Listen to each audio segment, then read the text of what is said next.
Olá, alunos! Hoje nós estamos apresentando uma aula de extrema importância para o Laboratório de Gestão. Trata-se de um convite para iniciação científica.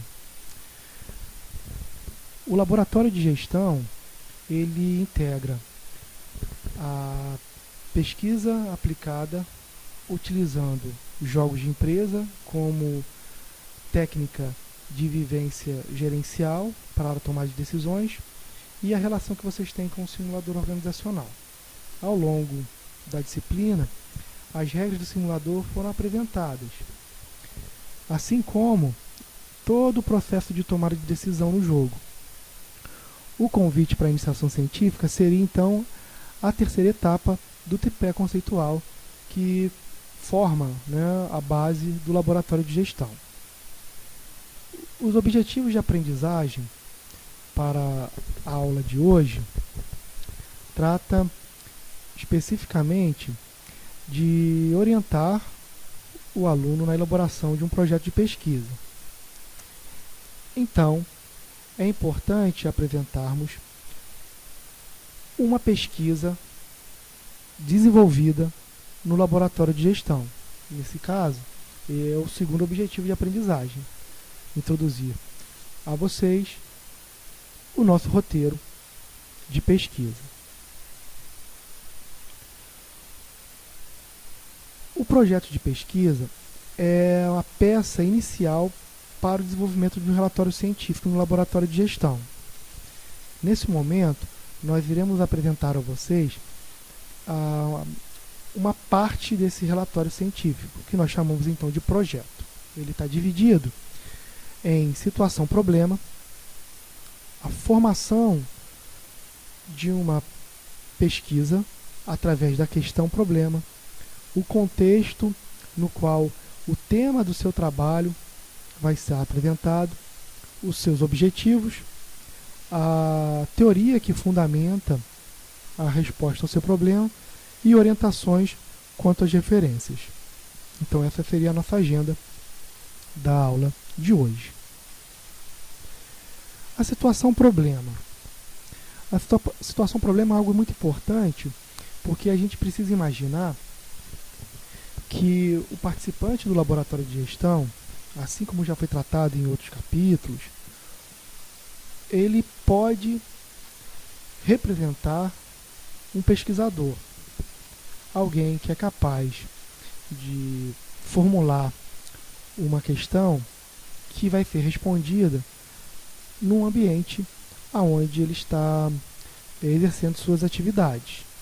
Ou seja, a atividade de pesquisa não se restringe apenas ao pesquisador tradicional, o cientista, Pesquisas na área de ciências aplicadas, como o caso da administração e ciências contábeis, também podem usar todo esse conjunto sistematizado de conhecimento.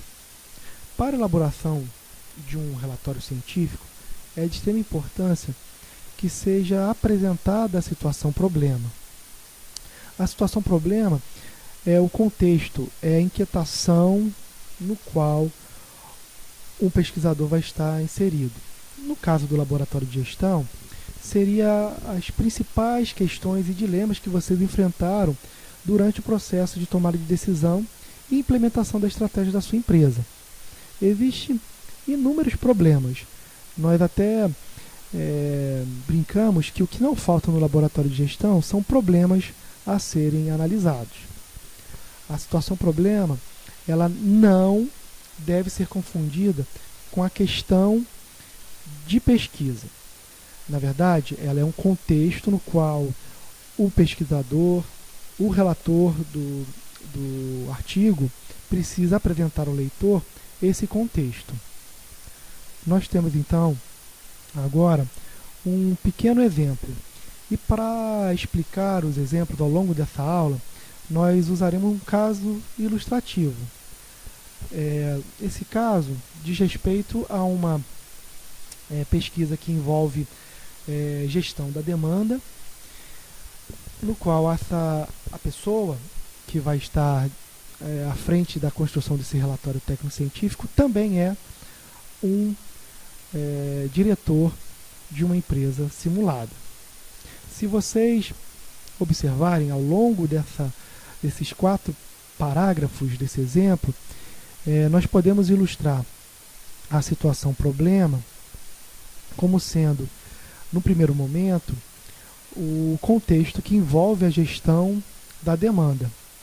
A demanda como sendo um fator importante na relação entre a geração de oferta e as relações que organizações estabelecem dentro do mercado, ela passa a ser um alvo a ser atingido. Para gerenciar o desempenho de uma organização, nós precisamos então ter análise, e inferência sobre variáveis internas e externas. As variáveis internas são variáveis controláveis, que dependem muito da decisão da empresa, como, por exemplo, preço, o prazo fornecido aos clientes, investimentos que podem ser feitos para desenvolver e melhorar a gestão da empresa. Por outro lado, existem variáveis externas, que são incontroláveis, ou seja, essas variáveis não têm domínio direto da empresa. Nesse sentido, nós precisamos considerar essas variáveis externas como sendo variáveis que são intervenientes e que também podem influenciar o ambiente econômico, as atividades associadas à concorrência, e isso também são itens importantes para a gestão da demanda. Essas variáveis, como sazonalidade, o preço dos concorrentes, combinadas com as variáveis internas, determinam, por exemplo, a demanda de um produto. Percebam que nesse comentário que eu estou fazendo acerca desse primeiro parágrafo, é apresentar para o leitor, antes de tratar especificamente sobre o tema previsão de demanda, por exemplo, aonde estariam as variáveis que nós precisaríamos estudar.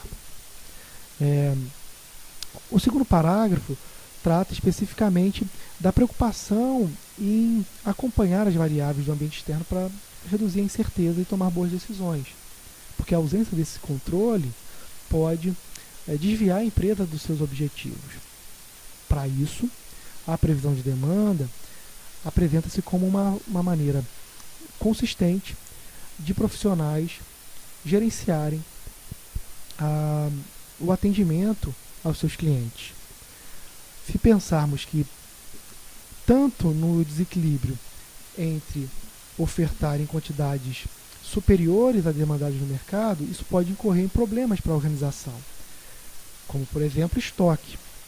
Mas se porventura nós não conseguimos desenvolver uma oferta suficiente para atender a demanda, nós teremos também um desequilíbrio, que nós chamamos isso, por exemplo, de custo de oportunidade, que é o não atendimento da demanda. Percebam que nesses parágrafos ilustrativos nós estamos contextualizando o problema, que isso é algo que nós vivenciamos no jogo de empresa, por exemplo.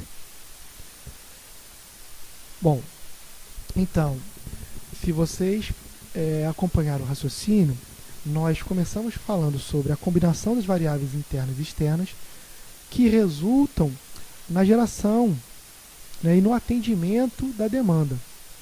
Falamos também sobre a importância de acompanhar variáveis que são incontroláveis para podermos aumentar nossa previsibilidade e o grau de acerto. Com isso, a possibilidade de obtermos sucesso nas nossas decisões. A falta de previsibilidade também foi outro assunto comentado, porque não adianta simplesmente gerar muita oferta, porque a geração de muita oferta pode gerar custo de estoque, por exemplo. Como também não é interessante gerarmos pouca oferta, porque isso pode não atender a demanda e gerar custo de oportunidade para a empresa.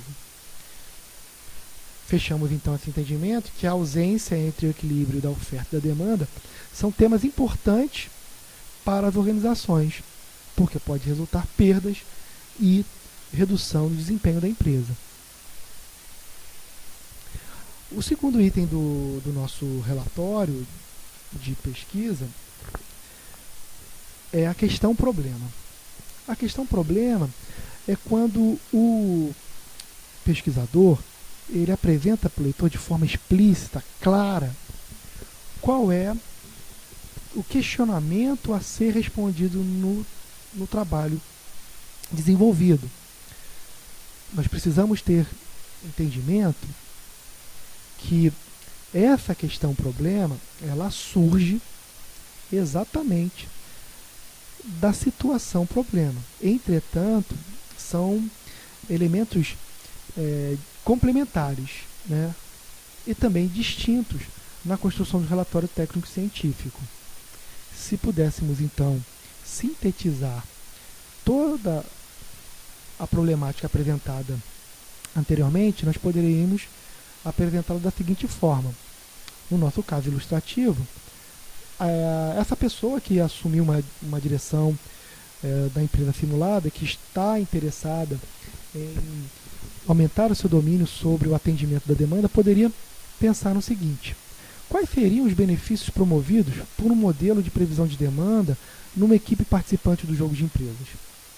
Percebam, se todo o contexto, toda a inquietação do trabalho dessa pessoa estava envolvido em atender a demanda, gerando equilíbrio, nem pelo excesso de oferta e nem pela falta de oferta, porque a oferta é desenvolvida pela própria organização.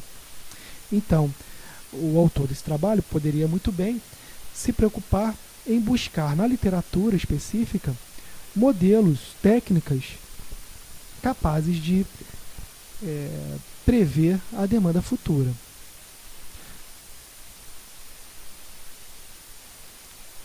O terceiro item do relatório seria o contexto do problema. O contexto do problema é apresentar ao leitor qual é a área de conhecimento que o tema do trabalho está inserido. Apresentando para o leitor essa área do conhecimento ou as interseções entre outras áreas do conhecimento facilita para o leitor o entendimento prévio do que o trabalho se trata. Então é sempre importante justificar a importância do trabalho fazendo uma delimitação desse campo. Nós chamamos isso de contexto para pesquisa. Nesse sentido, nós temos algumas dicas a fornecer a vocês. Bom, para o caso ilustrativo, nós podemos buscar algumas áreas que abordam esse problema, contextualizando assim o estudo. A área de administração ela pode ser organizada em diversas áreas do conhecimento e sub-áreas também. Nós separamos aqui algumas que são relevantes dentro do laboratório de gestão. Por exemplo, a administração de sistemas de informação, contabilidade e finanças, estratégia e administração mercadológica, gestão da produção e operações, gestão de pessoas e relações de trabalho, ou economia das organizações. Existem outras áreas que podem ser tratadas no laboratório de gestão. Essas são algumas delas que nós separamos para vocês. Bom, é importante então exemplificar como poderia ser descrito no trabalho o contexto da pesquisa. Se a gestão da demanda é um tema importante para as organizações, ela tem áreas que se preocupam com esse estudo. A sub-área que concentra as relações associadas ao estudo de mercado e as relações de vendas e serviços, nós conhecemos como marketing. Então, ela pode ser uma área a cobrir o tema escolhido para ser analisado no relatório técnico-científico. Porém, outra área pode ser envolvida nesse estudo, como a área de gestão da produção, porque à medida em que a demanda ela é prospectada e ela é estabelecida, o próximo passo é que a área de produção comece a se organizar para desenvolver então a sua oferta. Então, planejar o processo produtivo também é uma área importante no tema gestão da demanda. Isso mostra ao leitor que um determinado tema de pesquisa pode envolver diversas áreas do conhecimento. O que nós vamos então apresentar na sequência antes de apresentarmos o objetivo do trabalho, algumas dicas de como podemos encontrar em sites, por exemplo, aspectos muito importantes para ajudarmos na escolha de um tema. Por exemplo, se nós buscarmos no CNPq, que é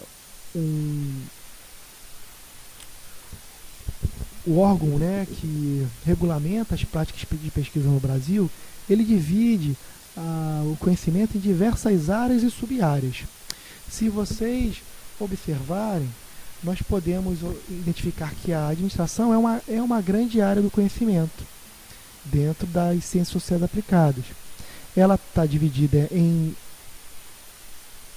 4 tópicos: a administração de empresas, onde nós podemos observar a administração da produção, a administração financeira, o marketing, né, chamada de mercadologia, negócios internacionais, a administração de recursos humanos.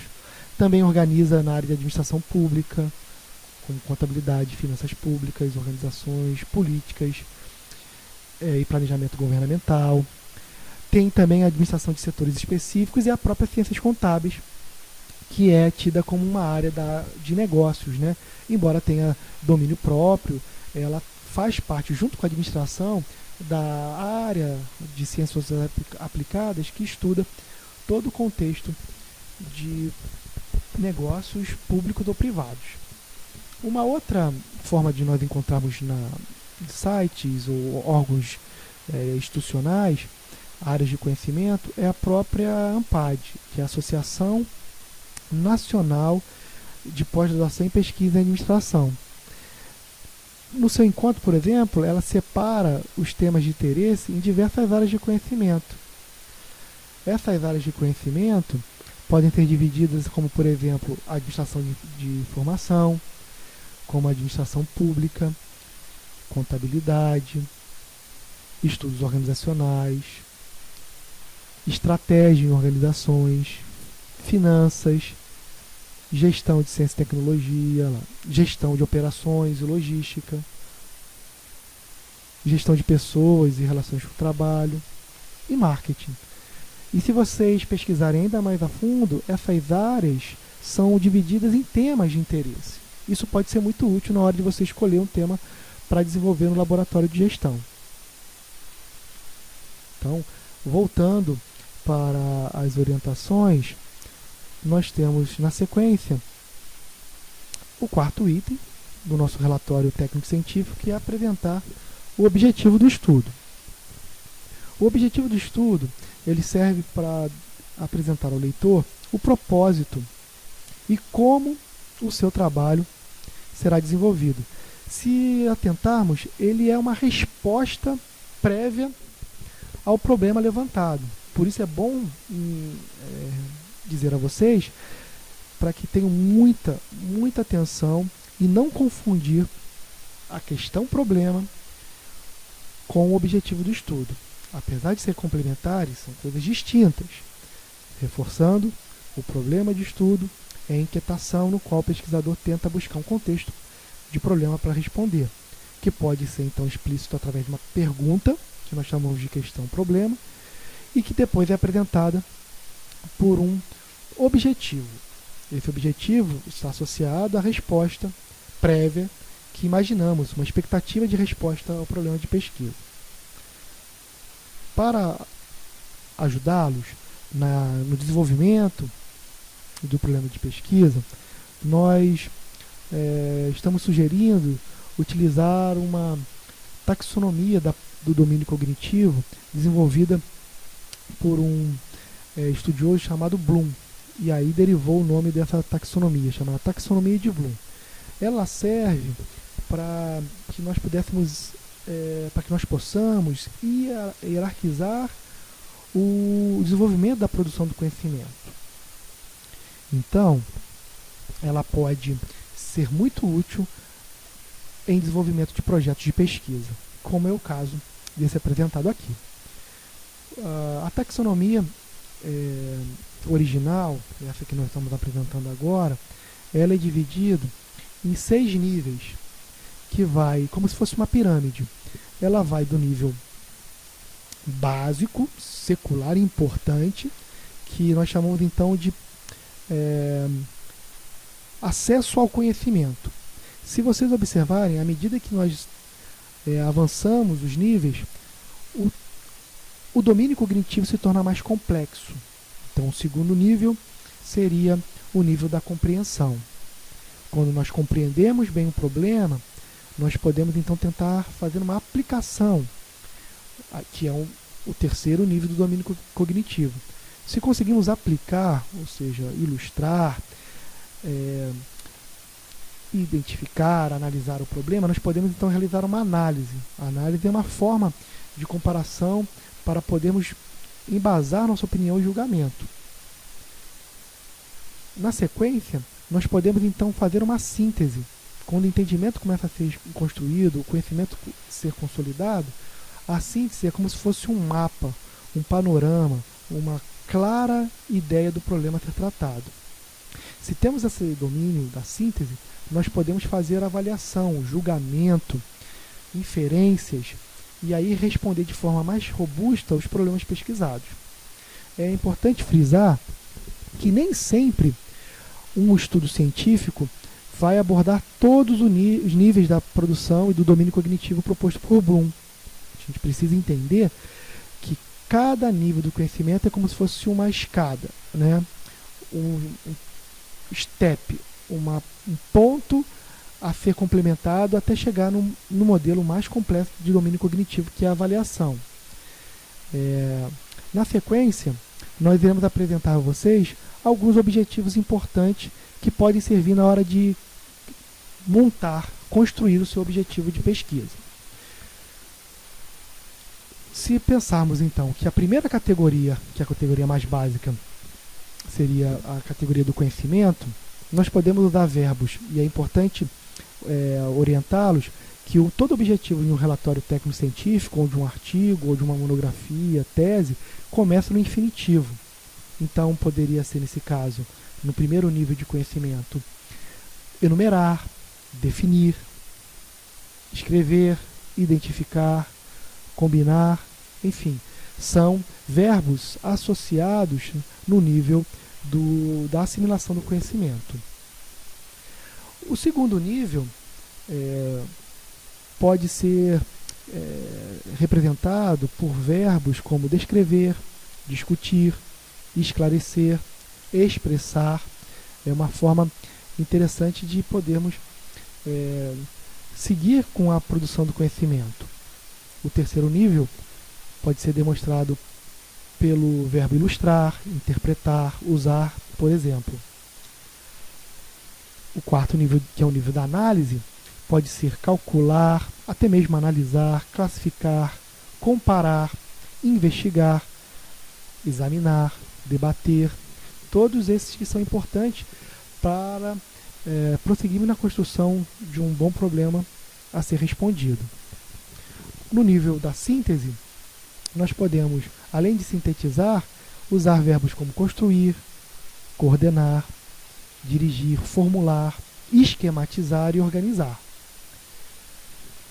O sexto e último nível, que nós chamamos de nível mais completo da produção do conhecimento, seria avaliar. Então, verbos como ajuizar, apreciar, assim como avaliar, julgar, validar, valorizar, são verbos, ou preferir, são verbos que nos ajudam a construir bons objetivos de pesquisa. O que é importante reforçar quanto ao objetivo de um estudo é que, se você identificou que a resposta ao seu problema é um dado objetivo, se existem níveis inferiores a eles precisam ser apresentados também no texto. Vou usar um exemplo. Se porventura nós identificamos o nível da análise como um nível importante e relevante para responder o problema da nossa pesquisa. Então, o objetivo geral do trabalho poderia ser descrito como classificar, comparar, diferenciar. Mas existem passos anteriores que precisam ser completados. Nesse sentido, a gente precisaria descrever pelo menos um objetivo associado ao conhecimento, outro associado à compreensão, e depois, no terceiro objetivo específico, um associado à aplicação. Então, para alcançar o objetivo geral de análise, a gente precisa também apresentar os objetivos anteriores. E é assim que funciona a construção de objetivos para um relatório técnico e científico.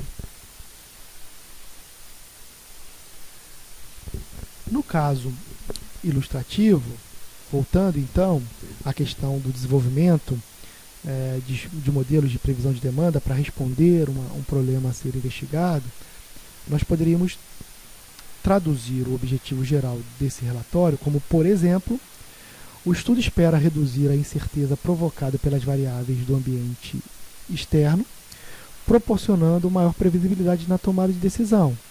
Para isso, o trabalho tem como objetivo, e aí destacado, analisar os benefícios de um modelo de previsão de demanda em um jogo de empresas. Percebam que o problema de pesquisa está associado em quais benefícios um modelo de previsão de demanda pode gerar por uma equipe participante de um jogo de empresas. Se esse é o problema, a questão de problema do estudo, o objetivo não está associado a analisar esses benefícios. O próximo item do nosso relatório seria, então, a fundamentação, o embasamento teórico que o seu trabalho pode promover. Para isso, nós chamamos organização de conceitos e teorias. É importante entender que conceitos e teorias são e devem estar associados ao problema de pesquisa. Recitar teoria simplesmente não vai fazer o leitor se envolver com o seu estudo. Recitar teoria é muito fácil. Fazer com que a teoria esteja associada ao problema e bem analisada durante a produção do seu relatório, que é o grande desafio.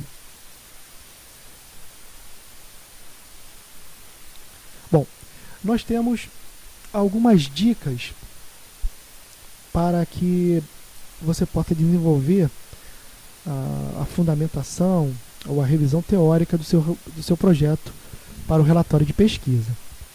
Esses são alguns passos que vocês podem utilizar. Existem outros, é bom frisar. Nós separamos eles. Primeiro, é importante você identificar conceitos chaves do seu estudo. É muito comum nos trabalhos científicos serem indicados por o que nós chamamos de palavras-chave. Essas palavras-chave são os elementos que facilitam nossas buscas em bases de dados. Então é importante que também você construa conceitos que sejam conceitos importantes para o seu relatório de pesquisa. Depois, é importante levantar estudos relacionados ao seu tema e selecionar os mais indicados dentre autores, bases de dados e trabalhos que você conseguiu pesquisar. Na sequência, você precisa fazer uma leitura apurada desses artigos. É recomendado que seja feito um fichamento, ou seja, uma resenha bem sintética do texto que você leu.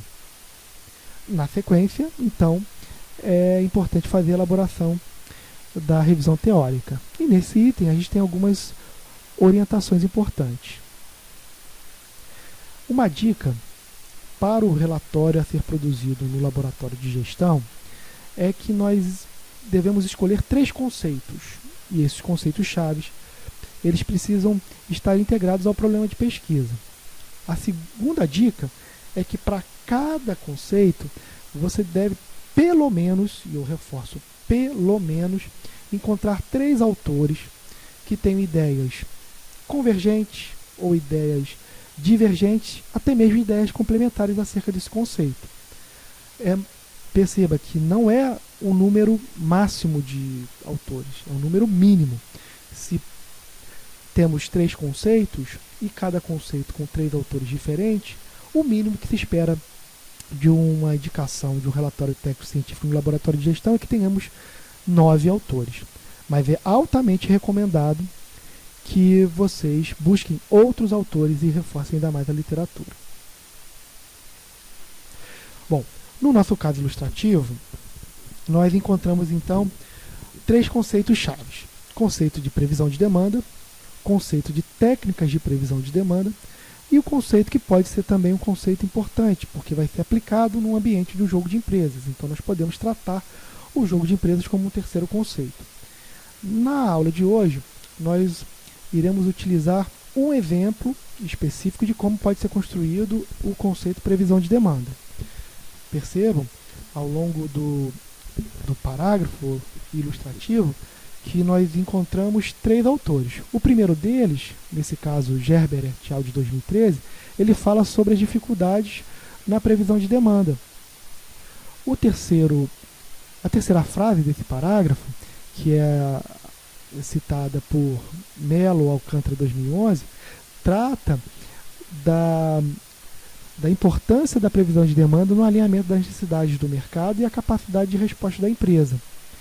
Então, a primeira frase do estudo fala sobre a dificuldade de se prever demanda. A segunda frase do parágrafo fala sobre o objetivo, que é alinhar as necessidades de mercado e a capacidade da empresa em gerar suas ofertas. A terceira frase desse parágrafo, que é de Lind 2000, ela já então apresenta ao leitor como as técnicas de previsão de demanda podem ser tratadas de forma qualitativa e quantitativa. Se vocês olharem nesse simples exemplo, um parágrafo já contém ideias de 3 autores que são ideias complementares. Da mesma forma, você deve construir outros parágrafos nesse conceito, e assim por diante, nos demais. Bom, uma outra dica, e que é muito importante para vocês, pesquisadores iniciantes, é onde encontrar boas referências para fazer a pesquisa. Nós separamos para vocês 3 bases de dados. A SPEL, que é a base de dados do periódicos da ANPAD, ela envolve várias revistas brasileiras da área. Temos também a Cielo, que é uma base nacional que envolve diversas áreas do conhecimento, não somente a área da administração, como a SPEL. E temos também a nossa revista, a revista Lagos, que é um repositório dos estudos elaborados por alunos que participaram do laboratório de gestão e que os trabalhos que tiveram uma boa avaliação foram convidados a então serem publicados na revista. Percebam que é um repositório específico que trata de temas que você pode usar também na sua construção científica. Nós iremos mostrar agora como é a figura de cada uma dessas bases de dados. Então, primeiro, nós iremos mostrar a vocês a SPEL.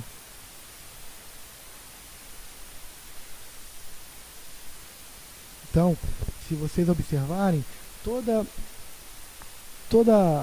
site de bases de dados científicos, você pode fazer pesquisas colocando palavras-chave, colocando um termo, né? Enfim, tem várias fontes de pesquisa, como autor, como título do documento, palavra-chave, observem aí.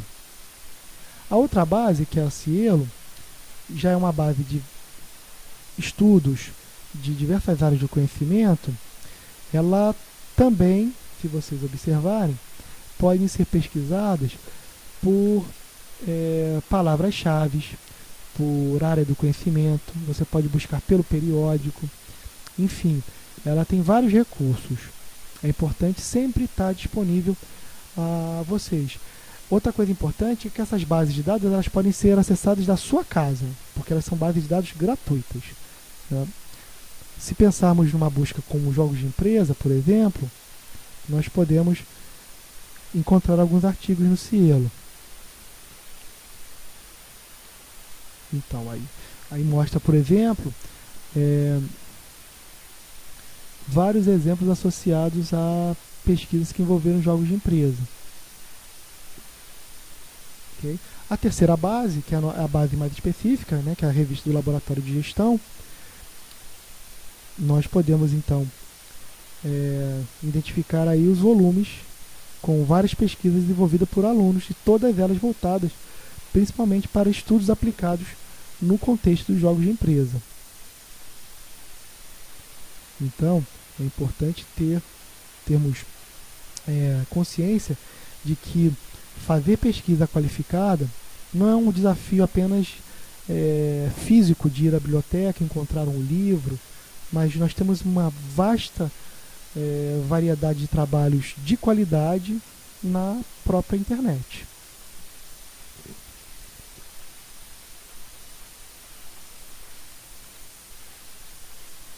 Bom, seguindo a parte de fundamentação, né, e revisão teórica, nós temos outras dicas para fornecer a vocês.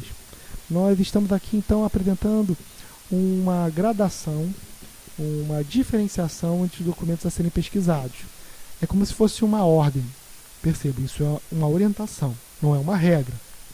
Mas textos de qualidade para produzir bons relatórios técnicos e científicos, eles podem ter vários veículos. E nós separamos da seguinte forma. Separamos esse quadro mostra na primeira coluna a relevância do veículo, o veículo propriamente dito e a sua descrição. No primeiro momento nós temos o periódico. Periódicos são revistas científicas impressas e eletrônicas. Como são estudos que são avaliados por um sistema que nós chamamos duplo cego, né, o blind review, dois avaliadores que não conhecem e não têm ideia de quem é o autor do trabalho avalia a qualidade intrínseca desse relatório técnico científico. Por isso, esse veículo é o veículo mais recomendado para fazer bons estudos.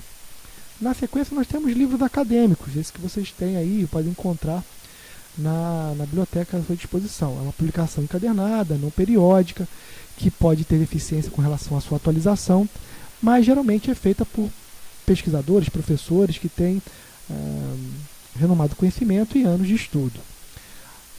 A terceira fonte de dados para fundamentação e revisão teórica pode ser teses e dissertações. São trabalhos acadêmicos. Trabalhos acadêmicos que envolvem aí, geralmente, estricto sensu, mestrado e doutorado. Como é um trabalho para obtenção de um grau, de um título, ele também sofre todo um processo de banca pública sobre a apresentação desse trabalho, que tem toda a sistematização e rigor científico. Artigos em eventos nós chamamos de trabalhos em desenvolvimento, por isso eles são apresentados em congressos, simpósios. Eles são trabalhos intermediários. Por serem trabalhos em desenvolvimento, eles apresentam até ideias interessantes. Porém, o sistema de avaliação de congressos são sistemas mais simples do que o de periódicos, de livros acadêmicos, até mesmo de teses e dissertações. A quarta fonte de dados para a revisão teórica são os sites institucionais. São sites oficiais de órgãos que fazem algum tipo de pesquisa, que são confiáveis, como, por exemplo, o IBGE, o MEC, associações. Isso é importante ter em mente. Não é proibido usar informações de sites institucionais, desde que eles sejam sites oficiais. Uma outra dica, apesar de não ser tão recomendada, mas que pode ser útil, são jornais e revistas especializados. São matérias jornalísticas que apresentam um assunto da área, como, por exemplo, o jornal Valor Econômico, a revista Exame, a revista Conjuntura Econômica.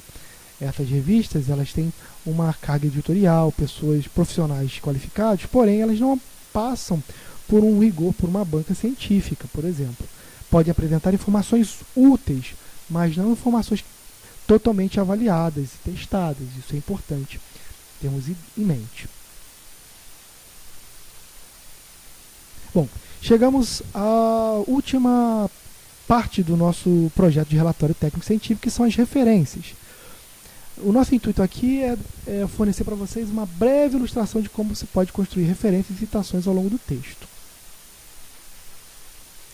Nesse caso, nós vamos apresentar 3 tipos de referências apresentados nos exemplos ilustrativos do nosso caso.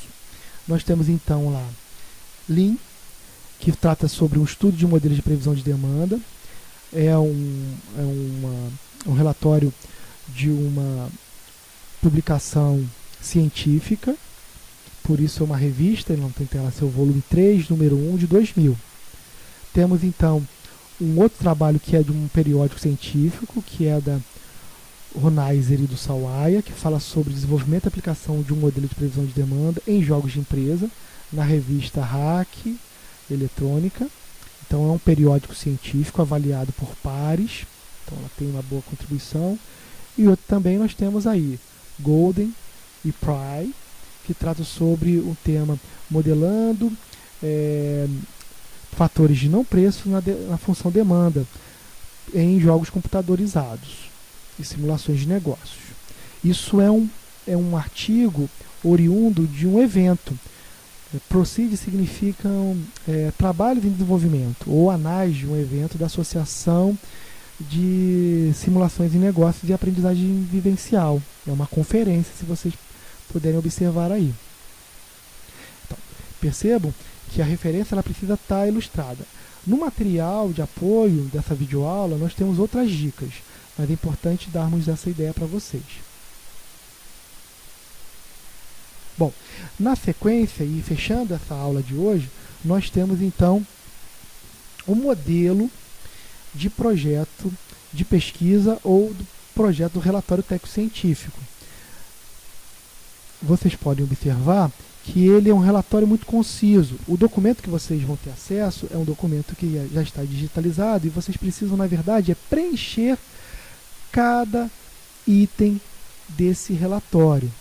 Então é importante você colocar, além da sua identificação, o seu nome, o título do trabalho que você deseja desenvolver e percorrer, preenchendo o conteúdo de cada uma dessas 6 partes. Nós podemos mostrar também num exemplo mais próximo, né? Vamos abrir então aqui o Word para mostrarmos a vocês. Então, ó, vocês podem perceber que essa é a visão do capítulo do trabalho. E aí no final do capítulo da nossa aula, nós temos então esse relatório na íntegra. Você então precisa, no item 1, apresentar o que? A situação problema. No item 2, aí sim apresentar a questão, formular uma pergunta. No item 3, contextualizar o seu problema dentro das áreas de conhecimento, de administração e ciências contábeis. O quarto item, apresentar o objetivo do estudo, descrever o propósito central, lembrando sempre na dica sobre a taxonomia de Bloom. O quinto item, então, é apresentar os 3 conceitos que formam a revisão teórica do seu trabalho. São os argumentos que ajudam a analisar o seu problema. E, por fim, apresentar as referências usadas no seu relatório e todas elas precisam ser organizadas segundo a ABNT, que é um padrão de normas brasileiras. Bom, com isso, nós encerramos essa videoaula que teve como objetivo apresentar a vocês as orientações básicas da elaboração de um projeto de pesquisa ou relatório técnico-científico no laboratório de gestão. Percebam que esse não é o documento final da sua experiência no laboratório de gestão, mas para esse momento nós pretendemos apresentar essa primeira parte, esse primeiro roteiro, que é então o projeto de pesquisa.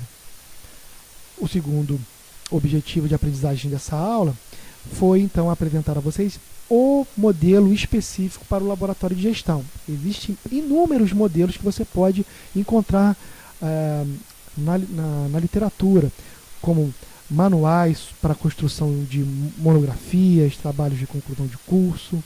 Vocês podem encontrar artigos que orientam sobre como construir bons trabalhos científicos, mas nós escolhemos então essa trajetória e esse roteiro para que vocês possam então, no final da sua experiência do laboratório de gestão simulada 1, apresentar esse pequeno relatório, onde vocês podem então ilustrar e contextualizar o problema vivenciado por vocês durante a implementação da estratégia, na tomada de decisão e na gestão da sua empresa simulada.